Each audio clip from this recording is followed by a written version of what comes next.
Well, the video was the idea and brainchild of this incredible young man named Arturo Allen, who began by making Christian videos in Russia. I remember the story he told me of how God brought that together for him, and I was really amazed. I'm always amazed when I find God doing things that are beyond ourselves.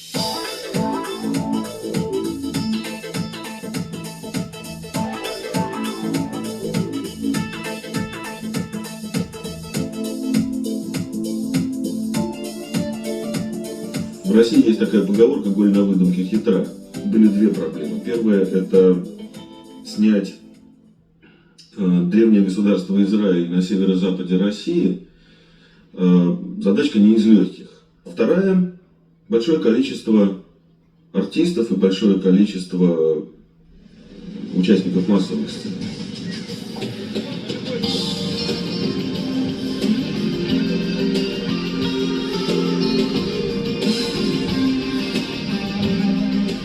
Arturo told me that he wanted to do a story of Yeshua and his life within the context of the prayer for peace called Amen. I thought that's really brilliant and perfect and harmonious. Amen. Amen has a depth to it that's really amazing. It's not only one of God's names, which is found in the book of Revelation, but not only does it mean so be it, but the whole concept of the song is a prayer for peace, asking God for peace. El tema Amén lo escogimos porque es una oración en hebreo al Creador. Y cuando estábamos viendo la letra, parte de la letra dice así: Mi Dios, mi esperanza, cúbrenos con tu amor, danos vida y protégenos, ilumina nuestro rostro y abre nuestro corazón para que siempre cantemos a ti. Cuando leí esta parte de la canción, lo primero que vino a mi mente fue el Mesías, fue Yeshua, Jesús, nuestra esperanza, el que nos cubre con su amor y dio su vida para protegernos, el que ilumina nuestro rostro y abrió nuestro corazón para darnos un nuevo canto.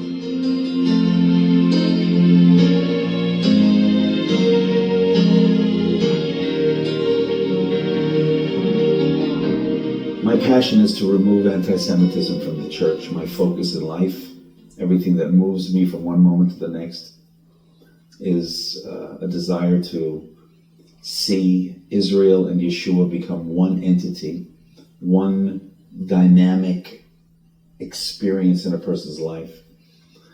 I don't want people to see Yeshua here, Jesus there, the church here, Jews here, in a mishmash of.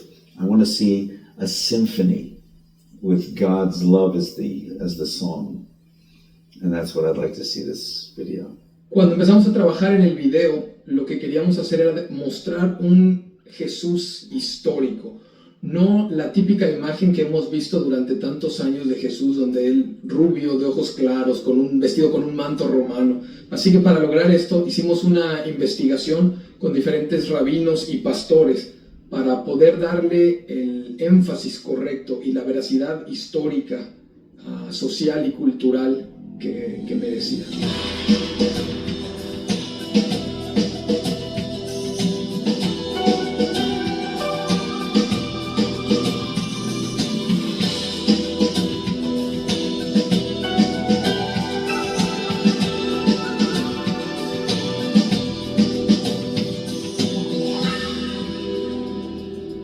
The scholars have already determined that the birth of Yeshua was not in December, but was in fact around the time of the Feast of Tabernacles, or the Mo'ad called Sukkot.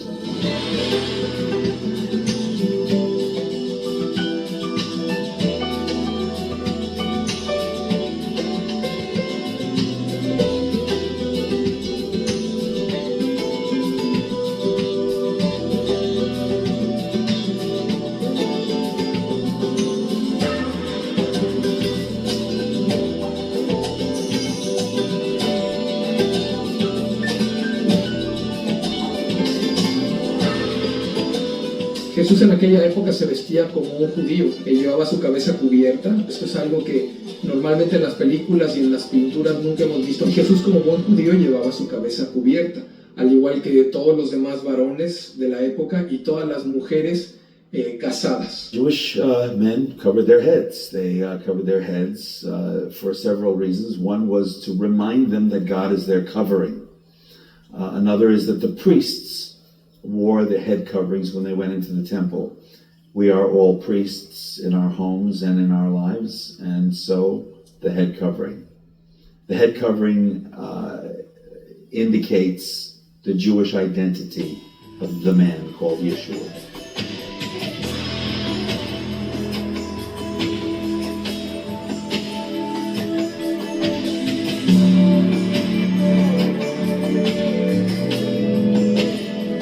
Для того, чтобы начать работу над этой историей, потребовалось изучить много художественного материала, описаний. Основным источником информации визуального ряда это было полотно Шагала «Молящийся еврей». Для меня, как человека, занимающегося костюмом профессиональным, было много открытий, и вот в частности такие важные детали, как цицит, декоративная и ритуальная деталь, я делал ее так, как представлял себе, так, как делали люди в то время.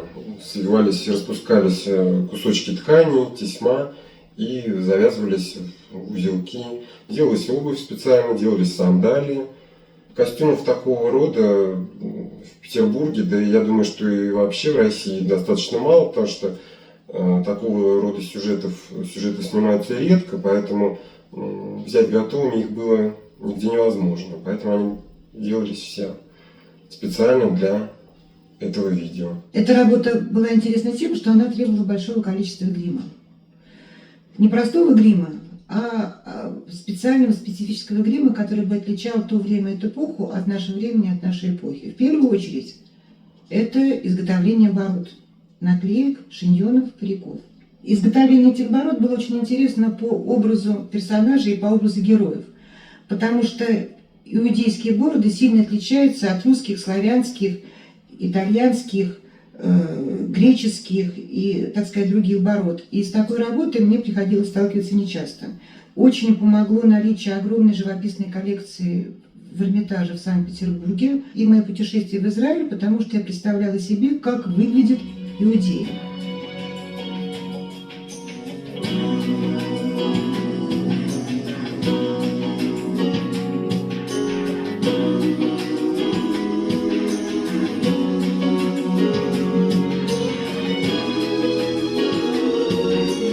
Uno de los retos más grandes que tuvimos cuando estábamos escogiendo el elenco para el video era encontrar o escoger a la persona que hiciera el papel de Jesús. Y un día platicando con Jonathan me acordé que Marcos Vidal había hecho el papel de Jesús en una obra de teatro que había realizado en España. Así que le comenté la idea a Jonathan. Jonathan estuvo encantado, y cuando platiqué con Marcos y le comenté de la idea, él también estuvo encantado. Al principio estaba un poco nervioso porque se sentía un poco inseguro, pero la verdad es que hizo un trabajo extraordinario. Well, I've had a couple of experiences with Marcos Vidal. His music, of course, I'm very familiar with, and the texture of his music, the heart behind his music was very amazing, and it came outside the music itself. I'm going to tell this story about Marcos and myself, which amplifies the humility of this very great man. I met him at the airport, and I was getting off a plane, and he had just gotten off the plane, and Arturo Allen was there, and he was taking us somewhere, and Marcos introduced himself and took the bags that I had in my hand and carried them for me, which tells me that the man is a very humble servant of God. Я видел Маркоса в его записи детского спектакля, я видел, как он держится на сцене, но я, честно признаться, был в больших сомнениях, сможет ли человек просто вот психологически настроиться на такую серьезную работу. Но после буквально 2 часов работы я уже понял, что никого другого на этом месте мне представить невозможно. То есть трудно уже даже перестроиться с того, что вот именно это должен быть Маркос и только Маркос. Marcos has a German background and he has Spanish background. He has background that from the Holocaust, he has background from the Inquisition. He has a face that looks as Jewish as any Jewish man could possibly look, and a heart that knows Yeshua with much more depth than usual. Marcos's music reflects his actions inside of this. He actually becomes the part only because the part is already in him. Yeshua is already inside of him, and that's what you see coming out. Marcos played it beautifully and very, very believably and authentically. There are a couple of scenes in this movie where Marcos comes up out of the water, which is so authentic because Jewish people don't have anybody holding their nose and dropping them in the water and picking them up. Jewish people take the mikvah as a statement from within, a unique, unified statement that they go down under the water and come back up by their own choice.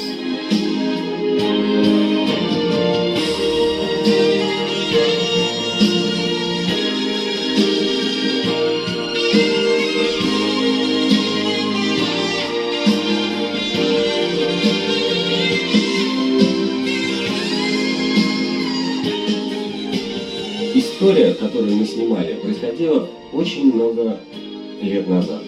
И мы должны были создать образ, в принципе, который из нас никто никогда не видел. Этот образ может быть воспринят только чувственно.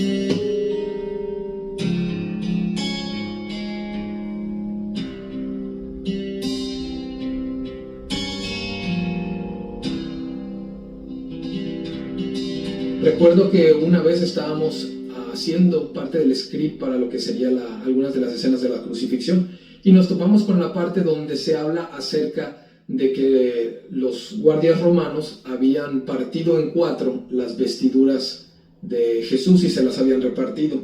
Pero después en otra parte de la escritura también habla de que las vestiduras de Jesús no habían sido rotas, sino que se habían echado suertes para ver quién se iba a quedar con las vestiduras. De momento no sabíamos ni qué hacer. Me acuerdo que estaba mi mamá en esos días con nosotros cuando estábamos haciendo toda la investigación y nos sentamos todo un día a escudriñar las escrituras pidiéndole al Señor que nos mostrara para poder poner en la película los detalles precisos. Llegamos a la conclusión de que sí, en efecto, las ropas de Jesús las partieron en cuatro entre los soldados romanos, pero que el manto, su manto de oración, ese se quedó intacto y sobre ese se echaron suertes.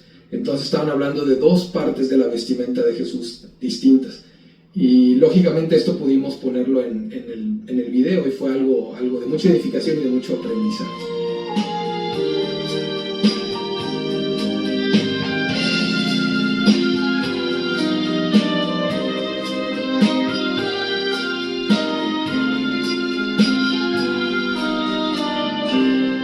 На самом деле в моей, так сказать, творческой биографии мне очень часто приходится делать шрамы и раны на лице у человека.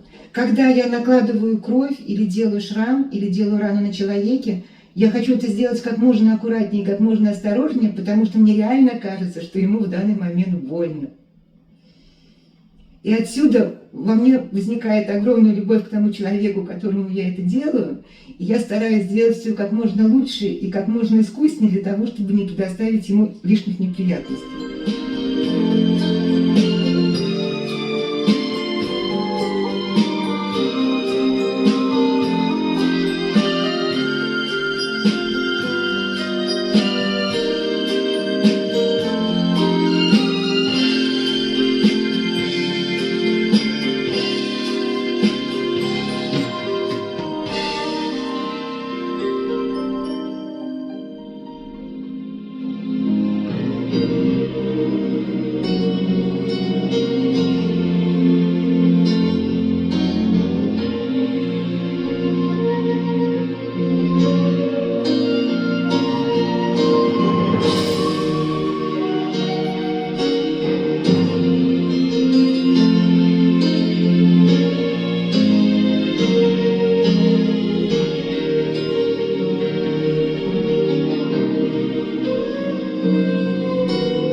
Trabajar en este video ha sido una de las experiencias más impactantes en mi vida. Fue una experiencia de mucha bendición y también fue un tiempo muy especial de escudriñar las escrituras, de buscar a Dios y de pedirle su guía en cada momento.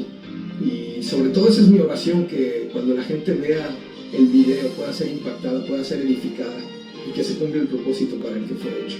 Эта работа потребовала очень большой концентрации не только профессиональных, но еще и душевных сил. Потому что хотела сделать все как можно более точно, как можно более правильно и как можно более честно. Если бы мы все не заразились идеей воспроизведения этой истории, то, мне кажется, ничего бы не получилось. Каждая работа для меня шаг. А эта работа была для меня неким рывком вперед на огромное количество шагов. Для всей нашей команды, я не боюсь даже сказать, что это было, наверное, неким испытанием. Это определенный этап. Нет ничего зазорного, наверное, в том, чтобы сказать, что я никогда не работал с таким большим количеством человек. 50 человек у участников массовой сцены и 90 человек вся группа. Это очень большой коллектив, который иначе как единый организм работать просто бы не смог. И это очень здорово перекликается с основной задачей, с основной идеей, ради чего все это делают. I believe that this video will not only show the unification and unity between Yeshua and Israel, Yeshua and the Jewish people alive, but the fact that indeed Yeshua was there throughout all of the Holocaust, throughout all of the pogroms, throughout all of the Inquisition. Yeshua was there with his people, weeping, being part of it, and waiting for the church in Israel to become one.